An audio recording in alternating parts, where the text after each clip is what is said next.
Long ago, in a peaceful and prosperous kingdom, people lived in harmony under the rule of a kind-hearted king. The land was fertile, the rivers flowed abundantly, and the people enjoyed a life of happiness and wealth. The king, known for his compassion and fairness, made sure everyone in the kingdom was treated equally and with respect. One day the king decided that he wanted to learn more about his people and their way of life. "I rule this land, but how much do I truly know about my people?" he thought to himself. He felt that it was his duty not just to govern from the palace, but to step outside and interact with the people who trusted him with their lives. After much thought, he called a meeting with his ministers. "My dear ministers," he said, "I wish to go on a journey. I want to visit the historical sites and pilgrim centers of our kingdom. More importantly, I want to meet our people, understand their joys and struggles, and experience their way of life firsthand." The ministers were surprised but supportive of the king's decision. One minister hesitated for a moment and then spoke up. "Your Majesty, it is a wonderful idea, but wouldn't it be better to travel by horse or chariot? It will be less tiring for you." The king shook his head. "If I travel by horse or chariot, I won't truly understand what it's like to live as my people do. I want to walk the same roads they walk and experience their lives as closely as possible." The ministers respected his decision, and preparations for the journey began. The king set out on his journey early one morning. He wore simple clothes, not the royal robes he was accustomed to. He wanted to blend in with his people and not draw too much attention to himself.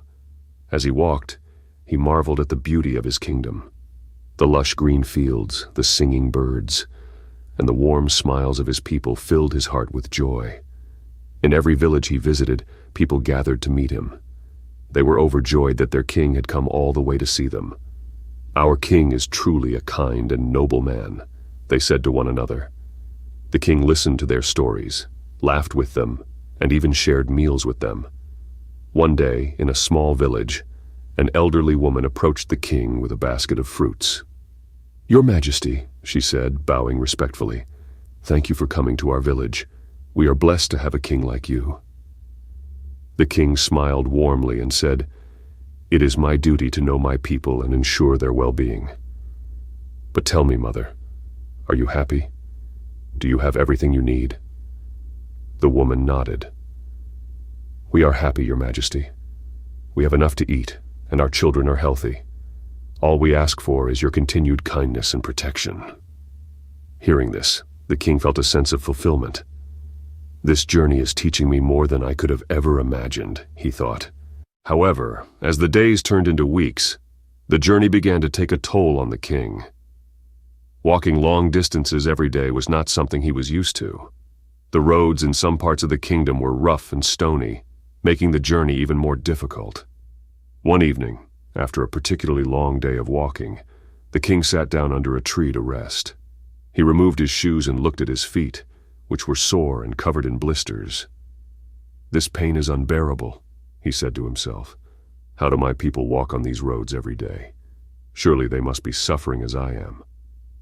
When he returned to the palace after weeks of travel, the king was both happy and troubled.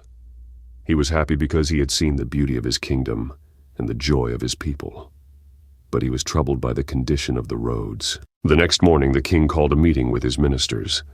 As they gathered in the royal court, they noticed that the king looked tired and deep in thought. "My dear ministers," the king began, "I have returned from my journey across the kingdom. I saw many wonderful things and met many wonderful people. But I also saw something that concerns me deeply. The roads in our kingdom are rough and stony, and walking on them is painful.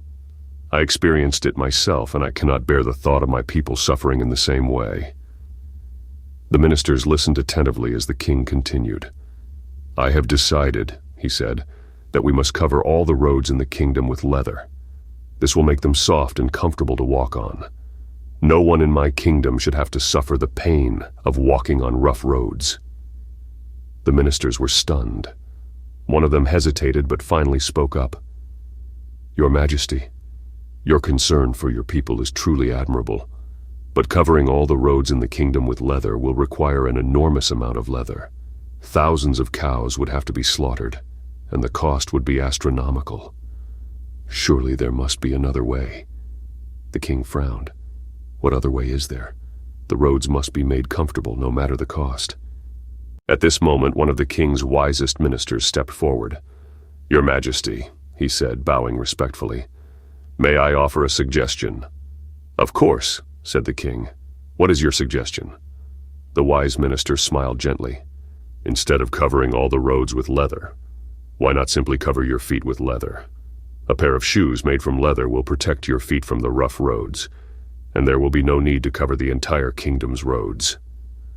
The king was taken aback by the simplicity of the suggestion. He thought about it for a moment, and then burst into laughter. "You are indeed wise," he said.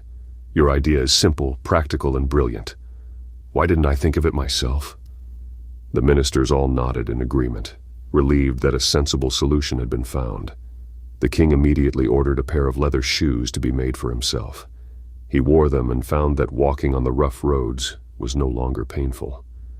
Delighted by this discovery, he made a public announcement, encouraging all his people to wear shoes to protect their feet. The people were grateful for the king's advice and praised him for his wisdom. Over time, the practice of wearing shoes became common in the kingdom. The people continued to lead happy and prosperous lives, and the king learned an important lesson.